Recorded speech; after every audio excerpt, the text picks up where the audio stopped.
شروع کرتا ہوں اللہ کے نام سے جو بے حد مہربان نہایت رحم کرنے والا ہے۔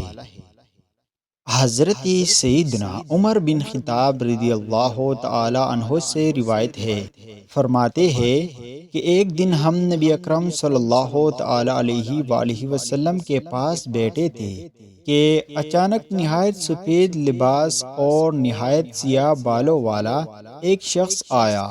اس پر نہ کوئی سفر کا اثر تھا اور نہ ہی ہم میں سے کوئی اسے پہچانتا تھا۔ وہ نبی کریم صلی اللہ تعالی علیہ وآلہ وسلم کے پاس آ کر بیٹھ گیا اور اس نے اپنے گھٹنے نبی صلی اللہ تعالی علیہ وآلہ وسلم کے مبارک گھٹنوں سے ملا دیے اور اپنے ہاتھ زانوں پر رکھ دیے اور کہا، اے محمد صلی اللہ تعالی علیہ وآلہ وسلم، مجھے اسلام کے بارے میں بتائیے۔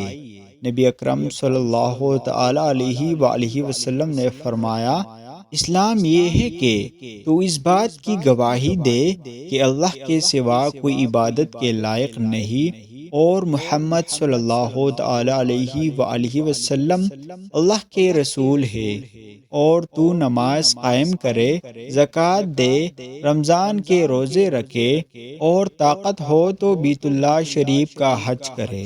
اس نے کہا، آپ نے سچ فرمایا۔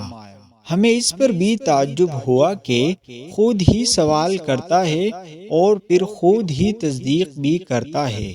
پھر اس نے کہا، مجھے ایمان کے بارے میں بتائیے۔ فرمایا، ایمان یہ ہے کہ تو اللہ پاک، اس کے فرشتوں، اس کی کتابوں، اس کے رسولوں، آخرت اور اچھی و بری تقدیر پر ایمان لائے۔ اس نے کہا، آپ نے سچ فرمایا۔ پھر اس نے کہا، مجھے احسان کے بارے میں بتائیے۔ فرمایا، تو اللہ پاک کی عبادت اس طرح کرے گویا کہ تو اسے دیکھ رہا ہے۔ اگر تو اسے نہیں دیکھ سکتا تو وہ تو تجھے دیکھ ہی رہا ہے۔ پھر اس نے عرض کی، مجھے قیامت کے بارے میں بتائیے۔ فرمایا، جس سے قیامت کے بارے میں پوچھا گیا ہے وہ پوچھنے والے سے زیادہ نہیں جانتا۔ عرض کی، قیامت کی نشانی ہی بتا دیجئے۔ فرمایا، لونڈی اپنے مالک کو جنے گی اور تم دیکھو گے کہ ننگے پاؤں، برہنہ جسم، مفلس اور بکریاں چرانے والے بلند و بالا گھروں کی تعمیرات میں ایک دوسرے پر فخر کرتے ہوں گے۔ پھر وہ شخص چلا گیا۔ میں کچھ دیر رکا رہا۔ پھر نبی اکرم صلی اللہ تعالی علیہ وآلہ وسلم نے فرمایا، اے عمر، جانتے ہو وہ سائل کون تھا؟ میں نے کہا، اللہ پاک اور اس کا رسول صلی اللہ تعالی علیہ وآلہ وسلم بہتر جانتے ہیں۔ فرمایا، وہ جبریل تھے جو تمہیں تمہارا دین سکھانے آئے تھے۔